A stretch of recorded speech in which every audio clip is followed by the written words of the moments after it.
Good morning, everyone. Welcome as you start coming on in. Welcome to Sick of This Shit Publications. I'm Nick Perro, not your dad, joined this morning by Ann Kramer for an intelligent masculinity, better humaning conversation. And I'm really excited to have you, Ann. We've been having a really fun discussion behind the scenes.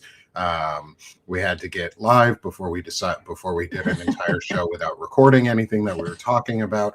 So, Ann, good morning. Before we Good get back into morning. our conversation, do you mind introducing yourself to everybody so that they know who you are? I'm excited to have you here this morning, and just want to give people time to start coming on in. Also, I did not give you your live invite, so you may have in your email somewhere your name isn't on the show, but I will add it to afterwards. Okay. And so sorry about that.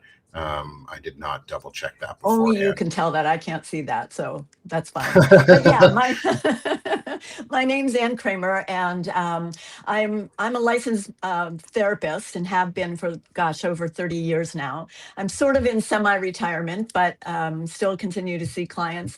And I, as a counselor, have all the traditional degrees. My graduate and postgraduate work was out of the College of William and Mary, so I learned pretty much what I call the disease model of counseling. But once I went into that, I just thought, this is not what I want to be doing. So as a counselor, I work much more from a whole person model.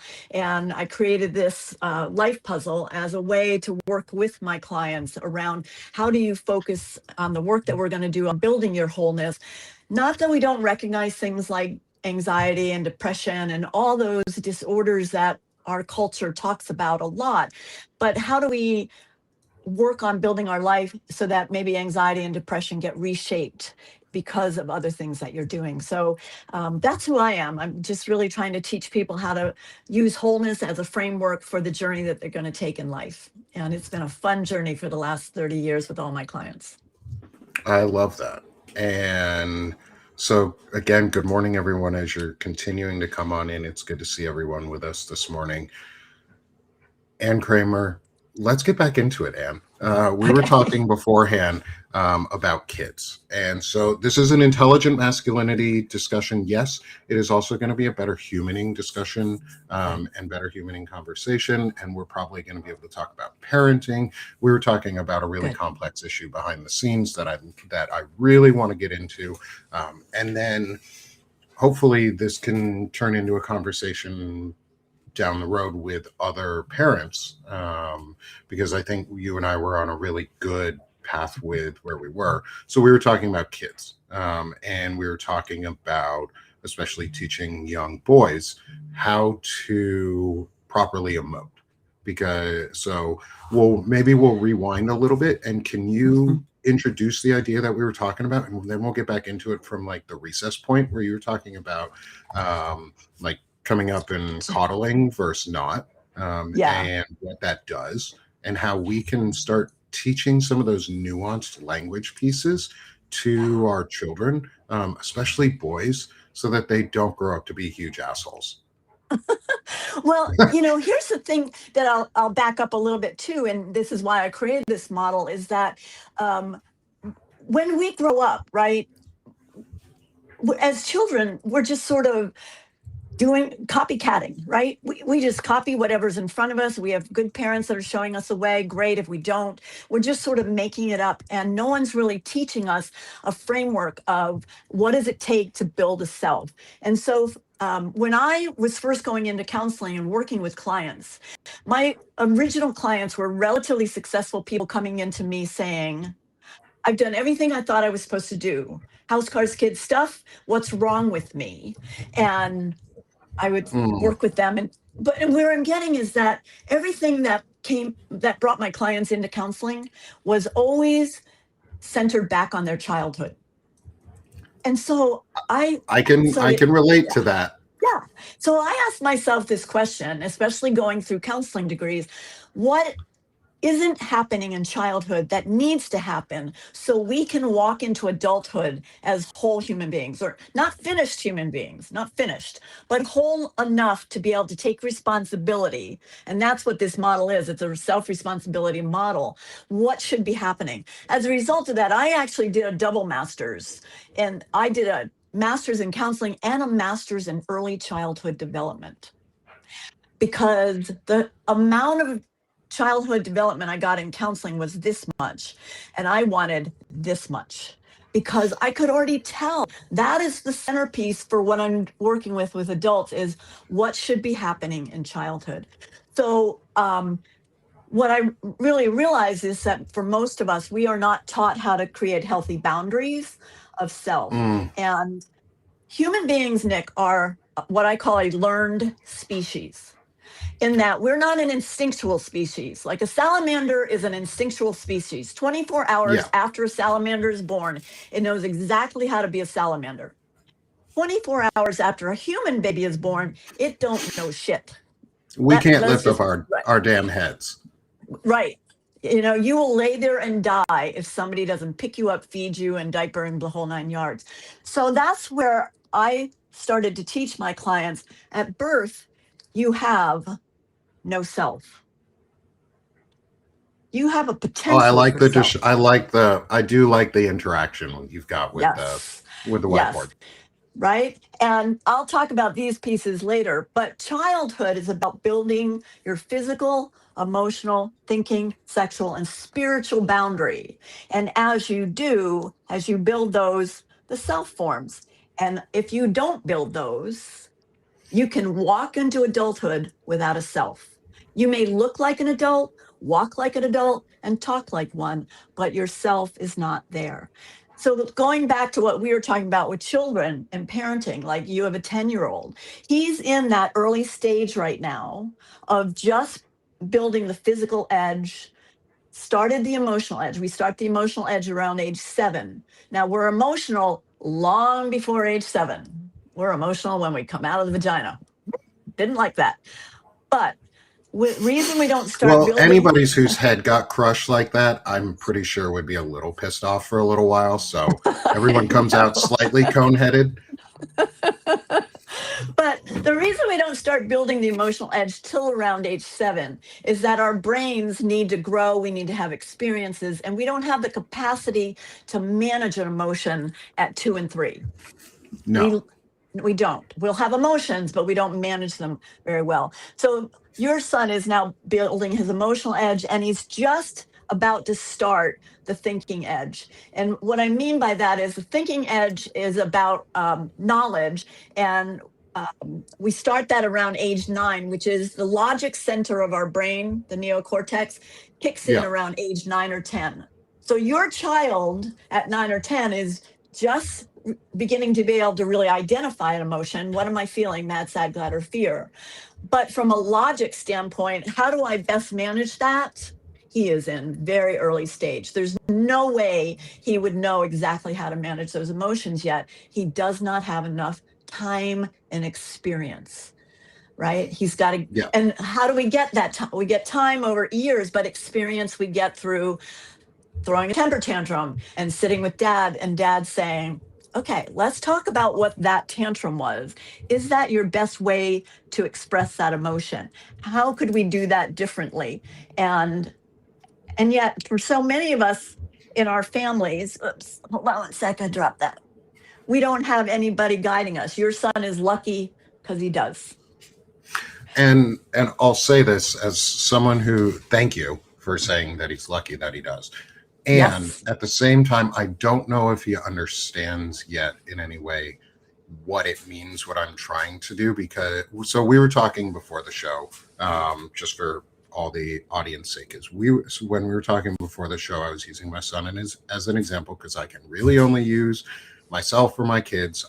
It's hard to use anybody else's because I'm not their parent and I don't know what's going on in their life. My son has emotional dysregulation issues and ADHD, and he's very intelligent. We had him tested. We had both our kids tested when they were younger.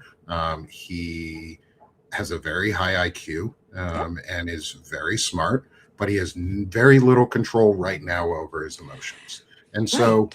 he's probably 2, maybe 3 years behind his age in emotional development, which is expected for folks with severe cases of ADHD or types of neuro Mhm. dysregulation like him. And I understand that, which is hard because his body doesn't fit his emotional Mhm. responses. And Yeah. we're trying to teach him nuanced ways of talking about his emotions, probably too early. But we're trying to just get him used to those words from the get-go. Mhm. And one of the things we talk about with our son is constructive versus destructive responsives, and how do you Yeah. manage creating a constructive response um, in your emotional Yeah. outbursts. Like, And emotions are then fine, and yeah. not curbing his emotions and reminding him, like, we're not I'm not coming after your emotion, or I'm not coming after you as the self. And this is where, like, we talk Right. about, I don't come after the person, and we're not criticizing the person. We're critiquing the response or the Of the emotion behavior. itself Yeah. and the Yeah. behavior, which is not you, the kid, but the Right. emotion and the behavior needs to fix. And that's Well, and one of the really things I think hard we at his age. it is, but I think a good parallel that, right? Emotions, you can't see them, they're not touchable, that type of thing. But if you were teaching him to say rollerblade or a physical skill, right? You wouldn't put him on, or say a skateboard. You wouldn't put him on a skateboard one time, send him down a hill and go, dude, what's the problem? Why'd you fall off? You would know he would go down that hill 25 times before he finally got it, right? Somehow with Mhm. emotions, we think if I tell you one time, manage that, they'll do that. No, practicing emotions is no different than practicing skateboarding. It is repeat and try again, repeat and try again. And we instead we shame. I told you one time to do, I don't mean you, but oftentimes, I told you not to do that Yeah. again. It's like, let's, as adults, when we're dealing with children, realize it's repeat, repeat, repeat. It's practice, practice, practice. And that eventually they will get there. But remember, their brains are also in huge transformational processing all the way up until age 25. Our brains are realigning themselves. And so we have to just be patient. We do. So Yeah. Yeah, I think the be patient part is the hardest part, for because parents, yeah. for parents, not for the kids, Mhm. but for the parents. And we had a great question in the audit. We had 2 great questions in the Good. chat this morning already. Is the first one was, where can people get the wheel that's Okay. behind you? Is there a virtual version of it somewhere that people can access, Yeah, they or a can. physical copy they can get? Physical less, I mean, they can print it off themselves. I give Yeah, this yeah, away yeah. at this point. I can't, I'm not going to send them a physical copy. They can print their own off, type of thing. They can go to my Substack, which is Fractured World Build Wholeness, and send me a message, and I will send them a link to that will have the puzzle in it. And I'm happy to Okay. share that. Yes. Perfect. And I will make sure that your QR code is there at the end as well, Great. so people can come find you. Because, sorry everyone, I did not double check before the show that Anne was on the live stream. That was my fault. And she will get added after the show, so that everybody can go subscribe to her, and we can Yeah. follow And up, another because place this they is going to can be a lot of fun. go, they can also go to lifepuzzle.com. Okay. There they'll learn more information, but I'll have to send them the puzzle, which is Okay. fine. Okay, perfect. And that's fine. And we'll get to that at the end. I'm just pulling Hmm. up your stuff while we're talking, make sure I've got your picture um and your URL, so everybody can go subscribe to you after the show too. And I'm going to put it up on the screen here in the top corner, so it's easy to find. And while we're going through the show, so just give me a moment while I do that, everyone. And then I wanted to follow up while you're answering this next question. That'll give me a moment. Is, how does this model take into account disability? uh, either physical or an emotional disability or a mental disability. How does this model of building the self take that into account? Because often disabilities are left out of our discussion, even when we're trying to talk Mm-hmm. about ourselves, and they're just seen Yes. as you have a condition over there, but your mind is over here. Yeah. Well, what I try to say to people, this is a universal model. It's a way of knowing yourself, right? And when I basically say we all have the same 16 core areas, 5 edges that create the self, and how we put it together is unique to ourselves. So I use this just as a framework. So if I'm working with someone who has a disability, that may be what we will look at is what I call the special challenges area of their lives. That I always call it special challenge, something we believe about ourselves that might limit us in some ways if we don't pay attention to it and manage it. So as a disability can be, but it doesn't need to be a special challenge. For someone who's truly building wholeness, their disability is just who is a part of who they are and the journey that they're going to create. And when I say this is a universal model, Nick, you are these same 16 core areas, 5 edges that create the self, and so am I.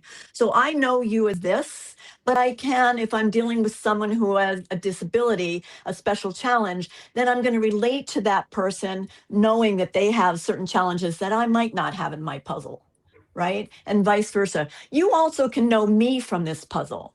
And you start to ask the question, how has Anne filled in her puzzle? Does she have healthy boundaries and a strong self? Or is the person that I'm talking to doesn't really have strong boundaries and strong self? And so I'm relating to them now that this behavior that they're exhibiting to me maybe reflects they don't have a healthy emotional edge. They don't have a strong self at this point. And their choices that they're making means that this puzzle is not forming very well. It doesn't make it a judgment, it's a discernment that then I can relate to that person from where they are instead of where I am. And so it just becomes a language after a while of recognizing how far along we have uh, in building our life puzzle. Does that make I think that's sense? yeah. I think that's I think where it makes the most sense is the way you're coming at it is from a non-shame point of view, Absolutely. Yes. and I think in a lot of ways society has taught many of us that shame is self shame is or Oh self-imposed my God, shame yes. is um, the most common way that we're taught to like reflect on Hmm. ourselves and or ignore reflection. One of the things we were talking about before the show was folks like Sam Altman, Elon Musk, Peter Mm. Thiel, JD Vance, others like that, who are in this um, Yarvin school of thought, or Yarvinists, I guess. Um, I call um, Yarvin the Rasputin of the day. Do you yes, remember? and Crazy man. uh, That man's crazy. he is, and he believes in some really dangerous and detrimental topic or ideas that are disastrously harmful to the idea of self, but also just any Yeah. sort of intelligence in your emotional and like Well, what's scary is also, biological. yeah, Yeah, I think because, and I'll honor this, because most of us grow up with not an awareness of how to be whole, or that wholeness is even what we're looking towards. And men especially are taught to look outside themselves, that they are their money, their power, right, their titles. And I was saying to you earlier, my husband was in the tech world too, and he ended his career as a CIO. And so I interface with a lot of these people because he worked for large corporations. And the thing that always struck me was how little these men knew how to be human. And so they were making lots of decisions about technology, but not from a wholeness human, but from a power external win the game type of thing. And so when I watch someone like a Sam Altman or a Musk, I actually have compassion for them in the sense that I know, like I know Musk's, if you look at just Musk's childhood, I'm telling you right now, he does not have a well-formed emotional edge. He does not have a respectful physical edge. I mean, his self has not formed. And people go, well, how can he be so successful if he doesn't have a self? Well, lots of Adolf Hitler was successful if you think about it, but he didn't have a well-formed self. I don't think anybody would argue with me about that. There was lots missing in Adolf Hitler's selfness, right? He didn't have physical edge, emotional edge, thinking edge, sexual edge, spiritual edge, but he was able to get into power. Power and self were totally two different things. And so, yeah, I look at Musk, and he is a man that was not nurtured by his father. His father is a very abusive man. So early on, you boys learn how to just cut off from those emotions. Don't feel, go external. Try to get more power. That'll make me feel good about myself. But it's truly an empty thing. But I'll also tell you this, my husband was in tech, and he sent so many of his coworkers to me to talk about their emotion, mostly men, and they want to learn. That's the good part. Yeah, I, as a man who's gone through therapy and who has seen the benefits of it, and it took me a while. I mean, I went through years of therapy. It wasn't an overnight thing. Is I think once, especially once I used group therapy, and once I was in a group of people that I saw weekly, that I interacted with weekly, and there was no judgment, and it was primarily a group of men. We had a few, and it was a veterans group for counseling because it was through the VA. So you had that, common. We had that camaraderie right from the beginning. We were all vets. We had female vets who came in and out as well, but there was a female vet group specifically because there needs to be. There definitely needs to be. There should probably be a men's only version too, and a co-ed option. I think that would be the most beneficial for everybody. It gives lots of options. Yeah, there's lots of options, especially on genders. There's very diverse set of gender associations, and I'm not talking about that. I'm just talking about from the predominant groupings. They need at least groupings that are explicitly set apart, because men specifically need a space where we can talk to other men and learn how to cry. Absolutely. And we also need access to spaces where there are women who are present, or female presenting individuals who are present, that we can then feel comfortable crying or speaking our emotions around too. It's a multi-step process for a lot of men, because we're taught from such a young age, don't feel, just explode. Right. It's the only emotion men are allowed is anger. And like I was saying before, I have a friend of mine who was a fourth grade school teacher. And he was talking one time, and he told me literally that if he saw a boy on the playground get bullied and the little boy start crying, he would rush over to him and get this little boy and separate him away from the other guys, because they were just going to pick on him. And he wanted to hide the tears. He got him behind him, hide the tears. And I said to him, well, what did you do with little girls who might have gotten bullied and they were crying? And he just looked at me and goes, well, nothing. The little girls would come and take care of her. And I mean, think about that, Nick. A man has to separate from the boys because the little boy is going to be eaten alive. Whereas the little girl is going to get community, right? She's going to find friends that are going to help her. Just that alone is how our world has become so messed up. Because as a 9-year-old or 10-year-old little boy, you have no capacity to go, hey, this is messed up. We shouldn't be doing this. I should have support from my male friends. You're not going to do that at 9 or 10. You're going to go, wow, that hurt. I'm never going to share my emotions again. Safety first. That's that's a really smart strategy when you're 10 years old. It's just a lousy strategy when you're 35 and you're still doing it.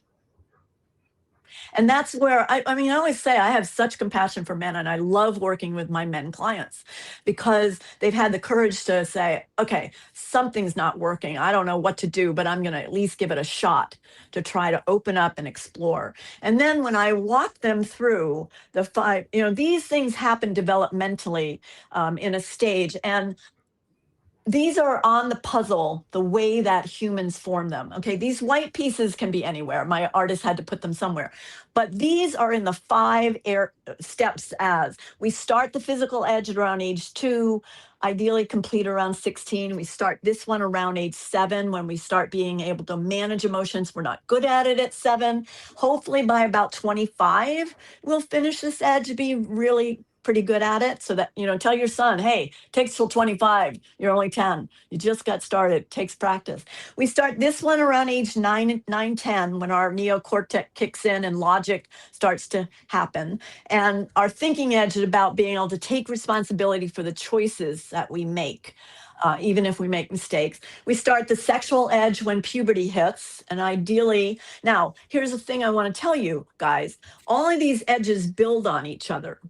Right? So if you don't build a thinking edge, there's nothing for the sexual edge to hold on to. So it will be very difficult to finish the rest of your edges in self if you don't have a well-formed other edges. And that's what I mean when I talk about an Elon Musk. He did not form these edges. His self is still pretty blank.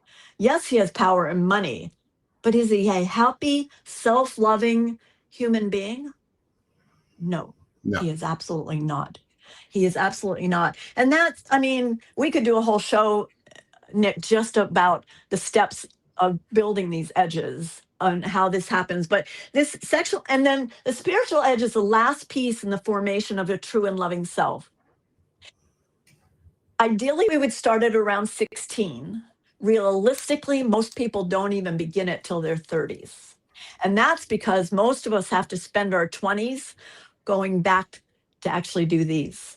If we're lucky to have counseling and we go back. And that's been for my work with my male clients. They come in and we spend most of our time on the emotional and thinking edges of self, because that's what got stunted when they were 8, 9, 10 years old. And they've stuffed that feeling and it's way down there. And it only comes out in anger. And when I cannot tell you how many times I've gone through this with men clients, and they're just sitting there crying, going, I knew I wasn't crazy. I knew I had real emotions. I knew I felt things.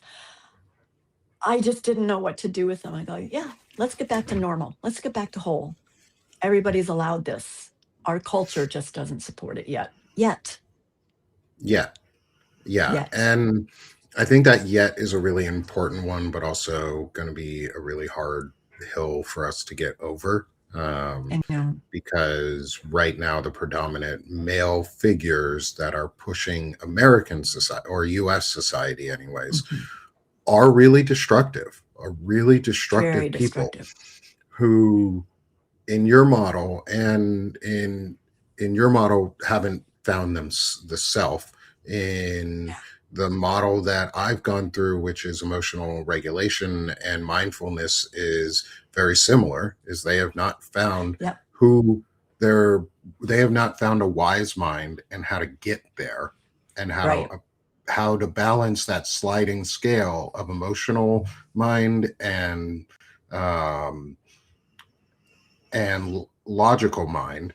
And in there is a wise mind, which is yourself and how you express yourself. And it mirrors a lot of this. And it's really interesting to see. I like different types of therapy. My mom's a child developmental psychologist. She's a licensed retared school psychologist. You would probably have a really great conversation with her.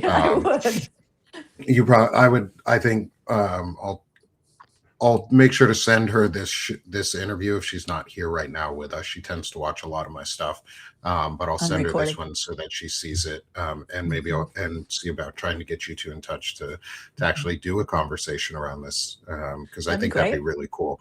But it's the hard part is, let's say I'll take my son. because I can use my son, and this is not a bad example for, because this is where I can learn as a parent too on how to apply some of these skills to better talk with my kid about this, my daughter, so that they're both Mm-hmm. getting the same type of emotional education.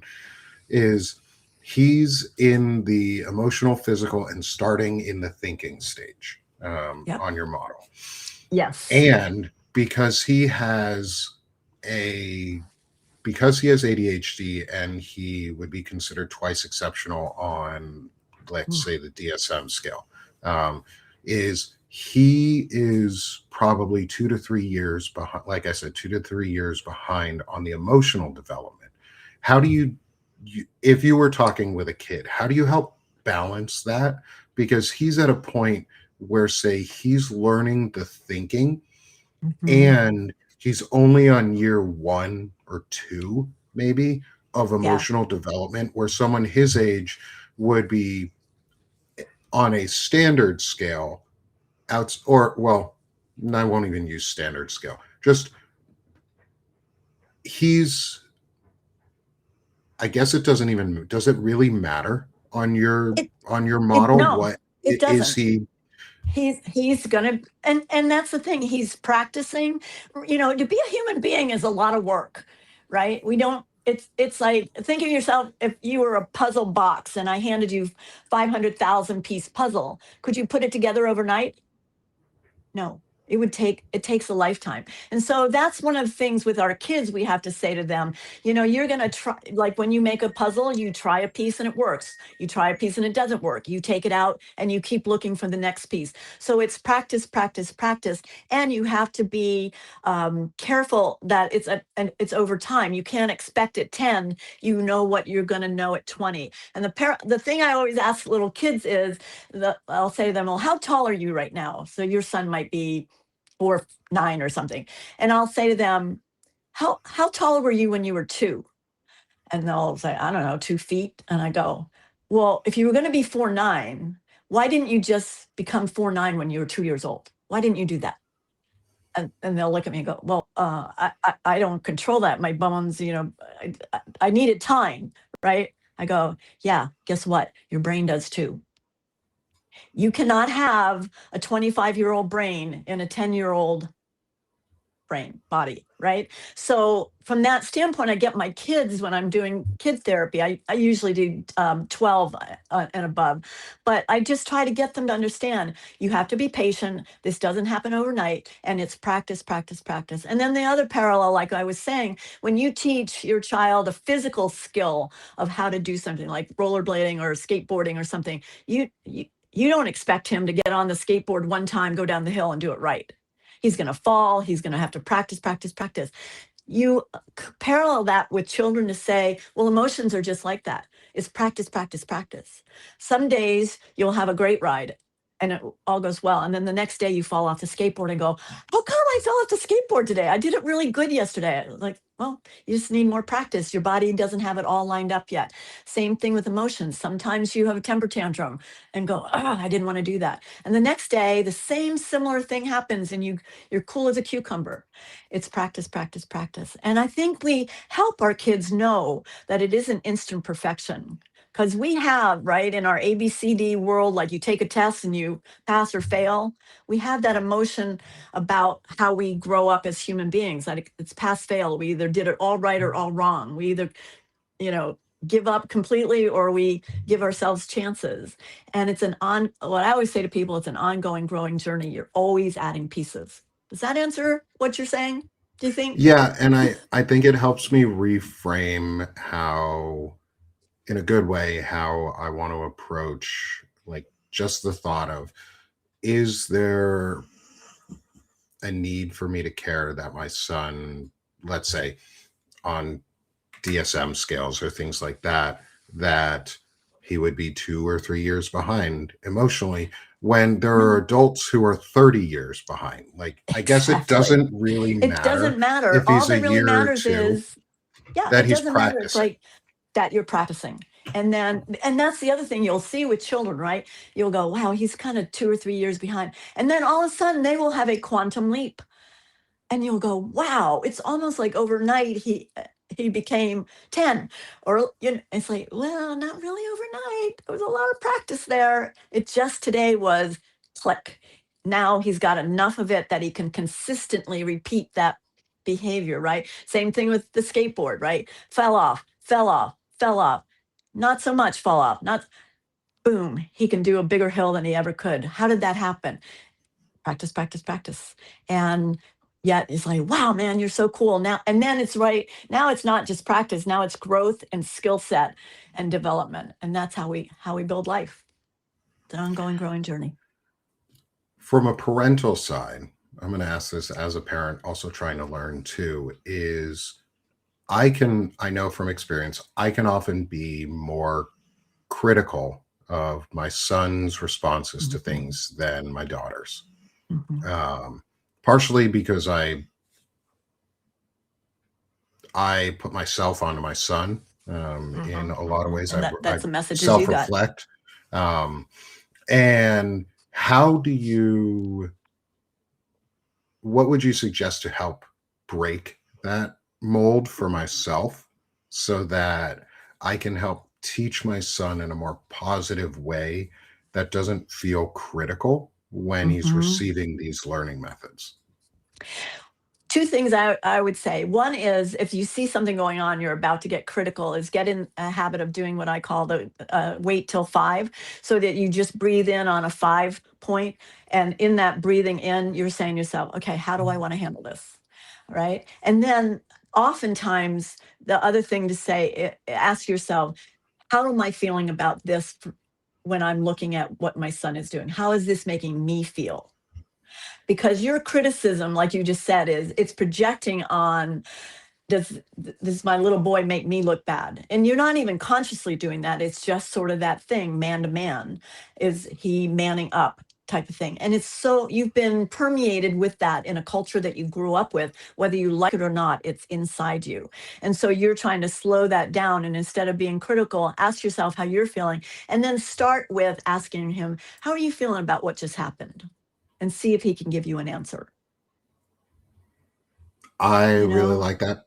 And that reflects back to a skill that I should probably be practicing more than from my own training or my own therapy, which is the stop method. Yeah. Which is exactly what it sounds like, is stop, think. And overview and proceed. Yeah. Thank you for the other two. But the first two part is really important, is stop and think. Like, you have to do those things, and it's hard. I know for me, that is something I'm still working on, is stop and think before I say, especially in those simple moments that don't seem big, but probably are, because they're the ones that happen often.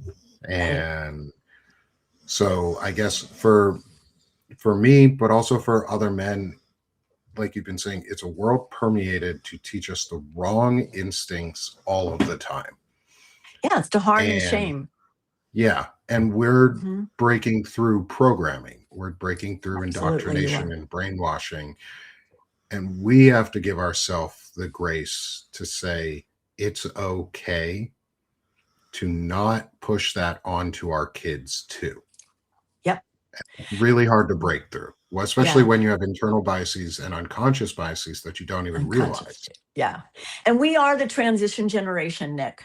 We're the first generation really that has gone from just surviving, getting food on the table, roof over the head, surviving, to what I call thriving. So we're the first generation that can really move into, what does it mean to be a human being? What does it take to become a whole human being?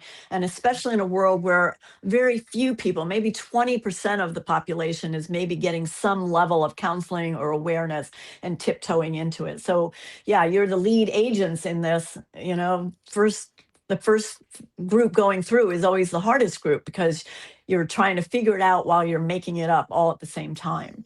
And we're getting there, but it's a long way. I mean, I always say that this is also my own journey, right? I jokingly say I grew up in a psych lab.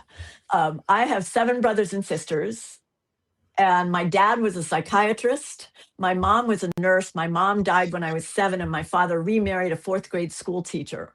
So in theory, Nick, I would have grown up in a home with all helping professionals, all people who knew about the psyche. So it should have been the home of knowledge and wholeness, right? It was a psych lab. It was crazyville. We did not get this. And I'm not faulting my parents at all. They didn't know it either. And so when I walked into adulthood, I thought, okay, I know what to do. And then turned 21 and went, wow, I don't have a clue. And I just want to talk about these middle pieces too, that what does it take to be a whole human being?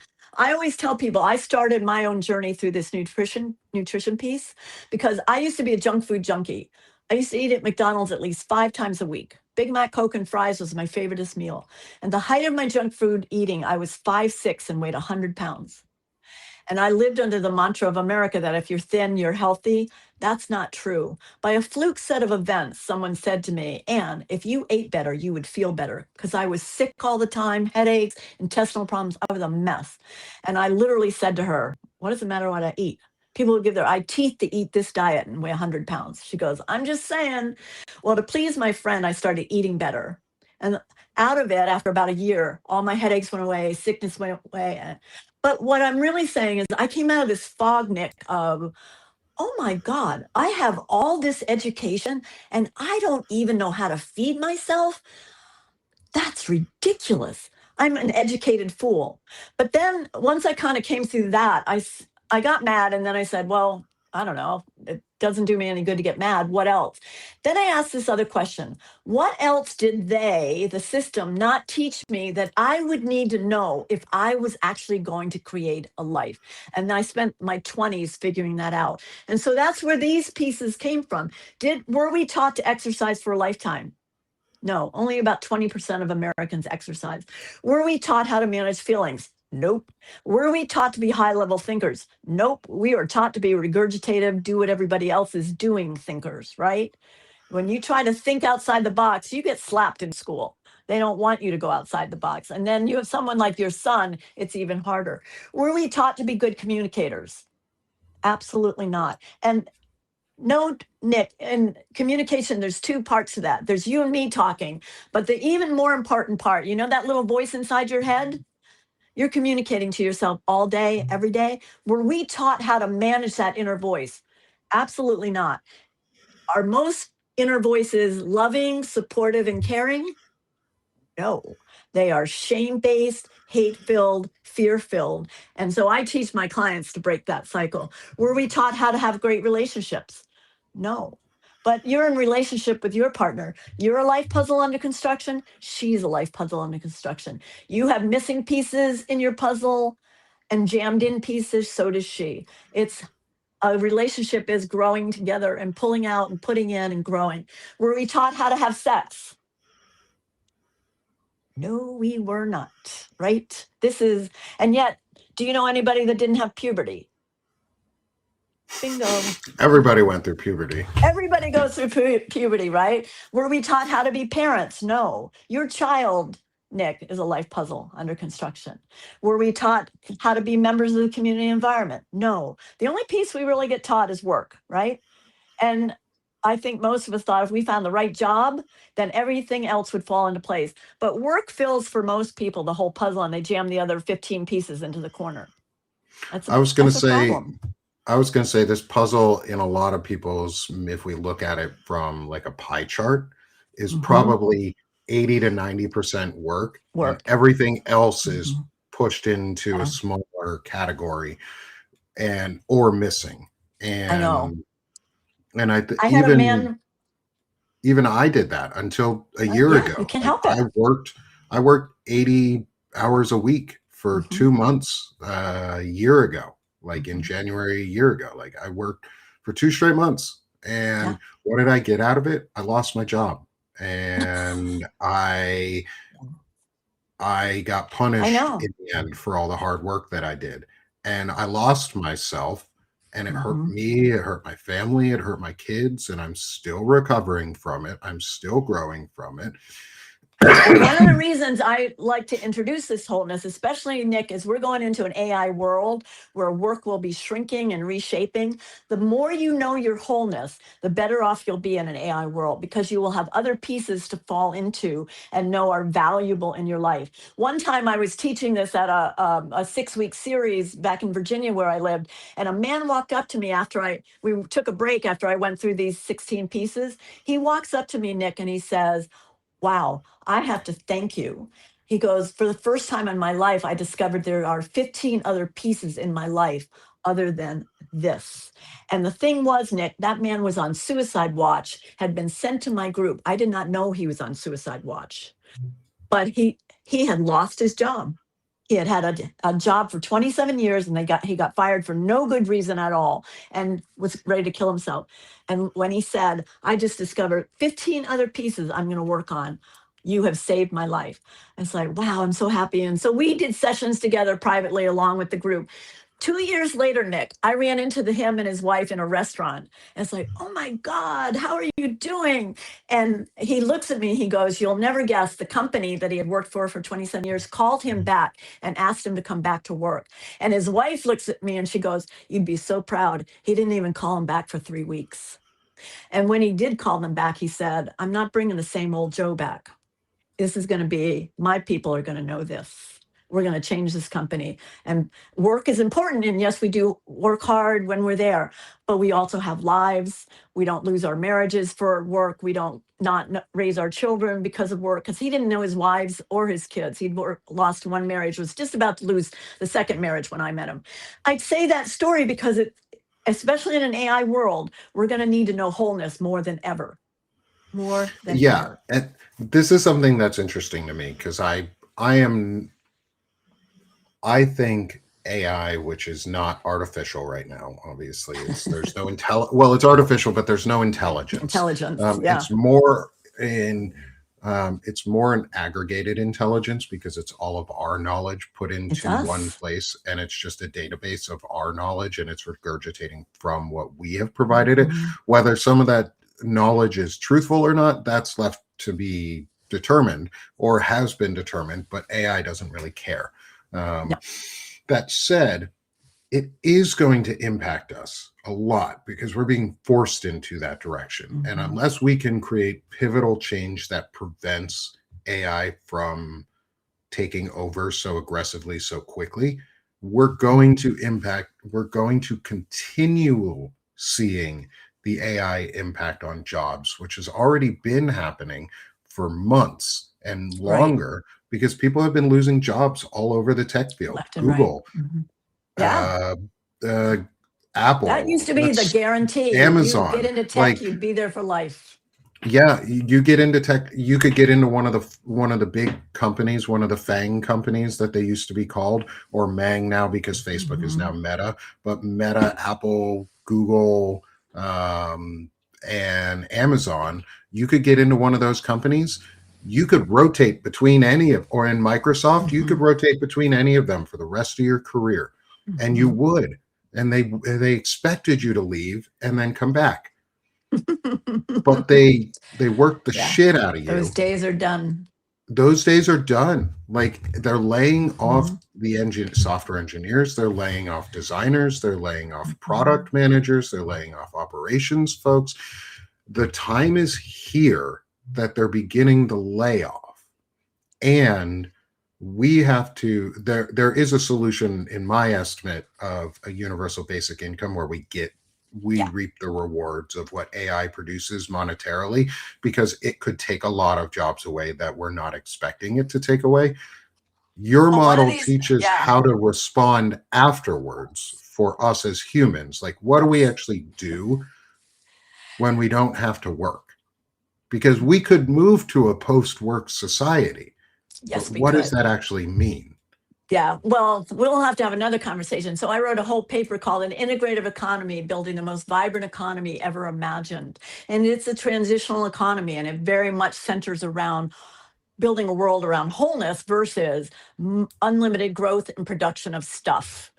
And that world is coming to an end. And you know, the Sam Altmans, they don't understand what they're creating because they're so disconnected from their own wholeness that they can't envision creating a world where, yeah, great if AI can help us while we are having these vibrant lives, versus AI, you're out of work, you're starving, you're homeless, your kids don't, you know, it doesn't have to be like that. I mean, I get so mad when I hear about them building their bunkers, right, to hide out when the world collapses. Like, what's the fuck is wrong with you? You have access to all the data, all the money, and everything. You should be building a world where the world is vibrantly dynamic. And by the way, guys, when you get in your bunkers, they're going to shoot you. Your guards and your cooks are going to shoot you anyway.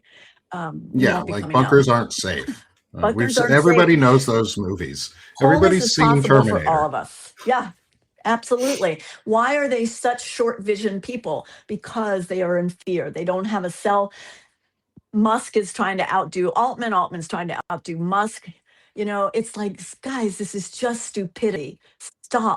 Stop doing this. Grow whole lives. And that's, you know, I'm going to just keep pushing that. But we can, I mean, the integrative economy, the 3 steps I showed that we could do, I'll come back and do another talk on it.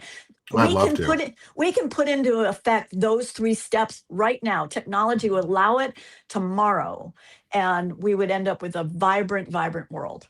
Solutions are always here. Yeah, the solutions are there. We just have to grasp them and be bold enough to propose the solution that actually works. Like, and this is not a political discussion. It is in its own, because things like this have become political or politicized. Is an economy like this shouldn't be political. Like, we should, again, all sides of the argument agree that government has a purpose. One side views government as a business. Many of us view government, I'm in the camp of government, is a service. Either way, if we look at it from an economic standpoint, a service provides goods back to you, which would be, we reap the economic rewards of AI because it took our jobs. And so now data. We're getting paid to be human, which we should, because that's our condition, is we're humans and we're here to create. And then you can actually have explosive growth in science and other things, because we're not worried about making money. We're worried about what makes us better. What can we learn about? I know. No, I'm not saying get rid of, there are jobs that will never go away. Nursing, doctor, teachers, things like that. Even though you can have counseling online. Yeah, I would not trust an AI psychiatrist. I would trust an AI doctor's assistant who helps and aids the nurse and the doctor, because again, it's a tool for aid, but there are menial jobs that don't need to be there. We don't need to toil in the soil more. We can have farmers who are able to control their individual farm, small production size, not massive conglomerates, but everybody should be able to, a world of small business. We all believe that everybody should have access to service. But on the other side, if you believe the government is a business, we're the shareholders of that government. Right. We need to design that business to work for us. Yeah. That business pays dividends back. Those dividends go back to all of us and not just the few, because it's an aggregated intelligence and an aggregated model for the AI side, which is where you've got me on. Like, this is one of my nerd tangents that I love, is this idea of AI and infinite wealth that we could produce ourselves to turn us into, to allow us to get to a post-work society. The world we have right now, I don't know if you're familiar with Daniel Quinn's work, Ishmael, Story of B, but the world we've created is the hardest working world, in the sense of we've made it too hard. We could, you know, I was talking to a party of 6 that I was having dinner, and we were all retired. I'm 70. I don't know if you knew that. I'm 70. We were all retired, and we all said, God, I don't know how I had time for work. My life is so full and vibrant, and there's so many things going on. I never, you know, people go, right? They're afraid to retire. They're like, no, guys, if you're working home, if you will have lots to do if you're not working 80-hour weeks, 60-hour weeks. Maybe we only ever work 20-hour weeks, and you have all this other time to build in all these other pieces. That's what a dynamic great life is. And yeah, we can have diverse ways of paying for that. I have a fantasy of a national volunteer service registry. So over the course of your lifetime, you volunteer, those hours are counted, and you can trade them later for other people doing things for you, type of thing. Just like, you go to work and get Social Security, and then when you retire, you can tap into it. Imagine if you could volunteer and all those hours were tappable when you retired, or it might be a different phrase at that point. But you can, it's timeshare, it's all of that stuff happening as being in community is what really makes life vibrant and wonderful. So it's a great world out there as we go into chaos. I know. It is. This is the thing is, it's darkest before it becomes light. It is the most chaotic before we can create the most vibrant change.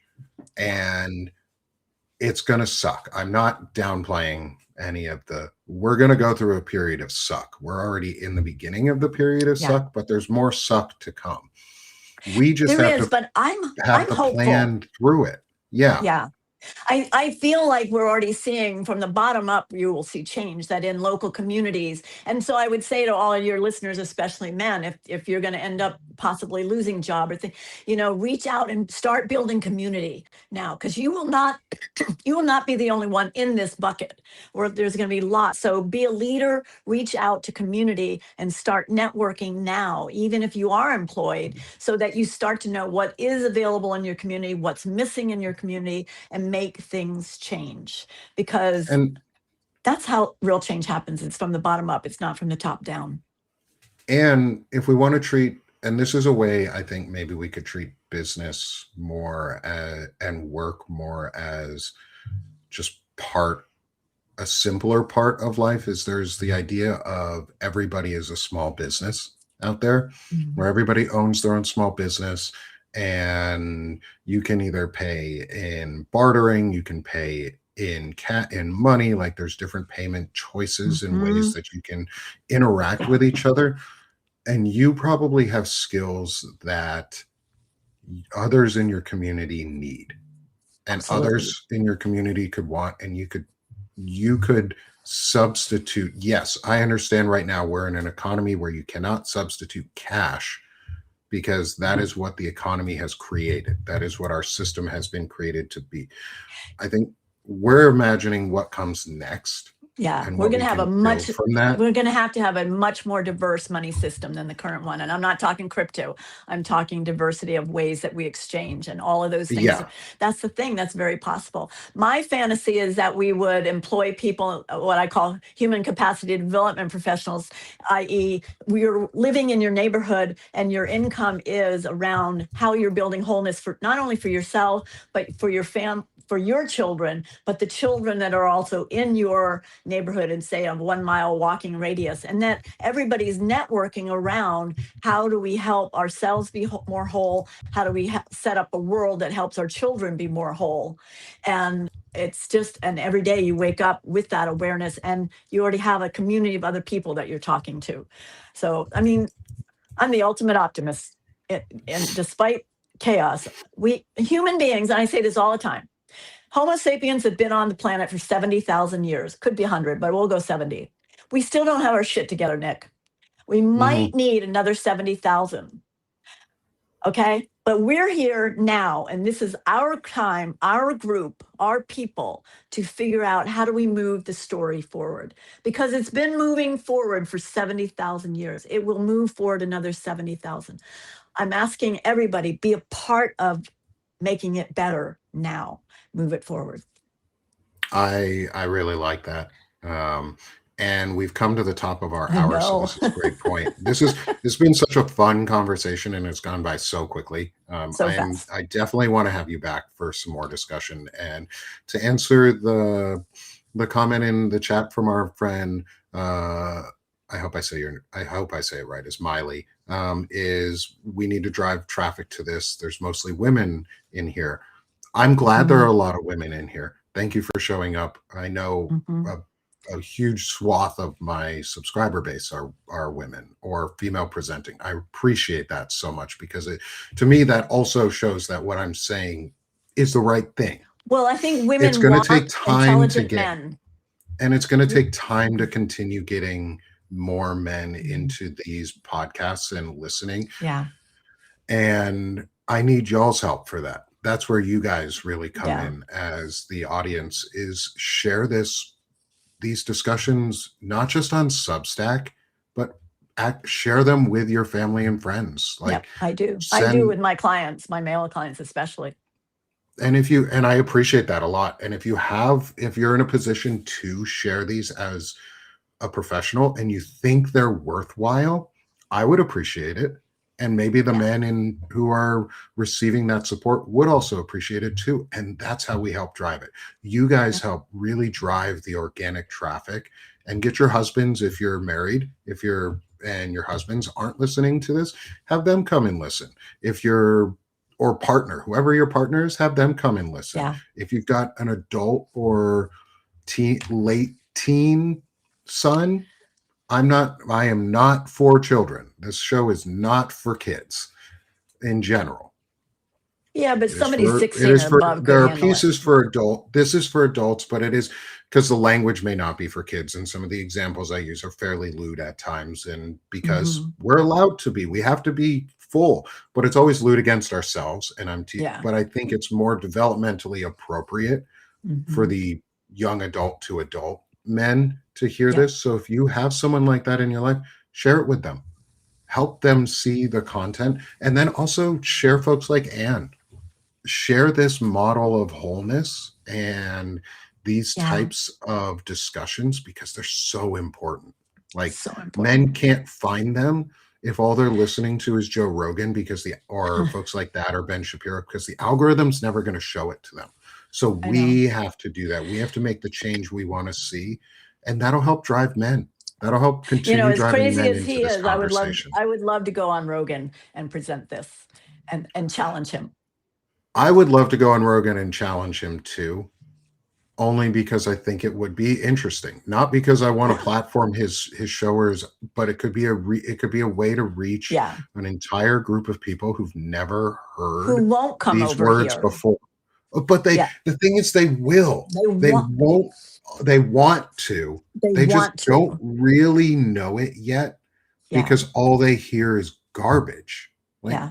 Andrew Tate is garbage. He's a rapist. I He's know. garbage. Joe Rogan, sorry, dude, you're garbage too, man. Like, you brought this shit on. You're garbage. Nick Hmm. Fuentes, they're garbage. But they're He's just lost garbage.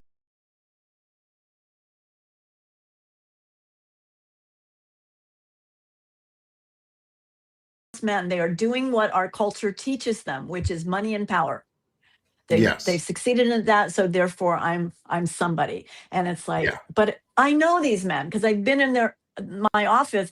Later they're crying, I don't know who I am. Everybody thinks I'm so cool, but deep down inside I'm this lost puppy. And I don't know if you saw the Netflix documentary on the manosphere, and you look at the men that he interviewed, and every single one of them was a man who wanted nothing more than to be loved by a woman, truly loved by a woman. And yet they were playing that. And They're second class. every single one of those men, really underneath, if they actually got to their own root cause of everything, really just want to love themselves. Yeah. They don't Mhm. want to be loved by someone No. else. They do, but they first really, because I know Yeah. this from experience, is you need to learn how to love yourself Yourself. Yes. so Yeah. that you can then love other people, because you have to be a whole ass person to come into a relationship. I mean, you Mhm. don't have to be. You're still in Well, pieces and you're learning, and but yes, but you have to you have have to be aware a of structure being a whole enough. Yeah. person. I mean, I think Yeah. that's the next show you and I should do, is just let's do the 5 edges and what it takes, the step-by-step process and what it Oh, means love to to. complete those. Yeah. And today was sort of just intro general, but let's do those so that a human being can see, what does it take to build that self?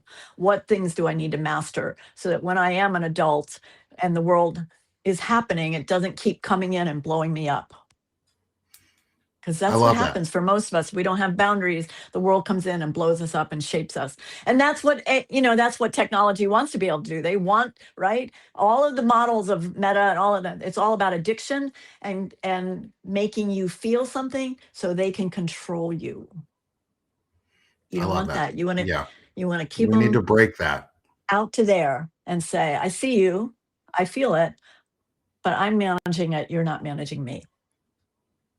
And on that note, it's now 9:06 or It is. And 12:06 now to you. I know. on that note, Anne, I'm going to put up That's your great. big QR code with your Thank face on you. it here is how can people support you and find your work? Through that, and that's the easiest way right now because I'm all over the place doing lots of things, and I'm going to settle down pretty soon and start doing more videos on my own site. But that's probably the easiest way to connect to me at this point. And then Awesome. they can message me through that. That's the easiest way. Wonderful. And thank you Thanks. so much. Please, It's everybody, fun. become a subscriber to Anne. I will make sure she is tagged properly on the post show. The show notes will come out. And I do want to just take one moment to respond to the one of the last comments we've had in the chat is, pardon me, but what a piece of shizen if you do not love yourself. Come on. Oh, Go sir, find some whoever. bro, Yeah, whoever you are. I think you need to find yourself. Like, yeah. There are millions of people who don't love themselves walking this planet. mhm, Millions. yeah. Not because they don't want And to, they don't know how to. They don't know yeah, how to. they don't know We how wouldn't to. have counselors. We wouldn't have counselors if we were a world of children that grew up to love themselves and walk into adulthood. We have counselors because people come in because they weren't taught and our culture doesn't provide the service. So, however he wants to feel, that's fine, or she. But Yeah, whatever you want to feel, that's fine. If you're here to learn and you wanted to, then come back and listen. We're at the end. So thanks everyone for yeah, being here with us. This has been an incredible conversation. And Anne, I'm going to have you back again soon. We're going to talk in the background, great. figure out what we can do, maybe make a bigger panel discussion too for Yeah, that, that'd be great. have a couple of us on there. And so thanks everyone. Thanks for being with us. And as I like to say at the end of all of my shows is, we're done being sick of this shit here, so we're doing this shit. Have a great day, everyone, and I'll talk to you again soon. Great.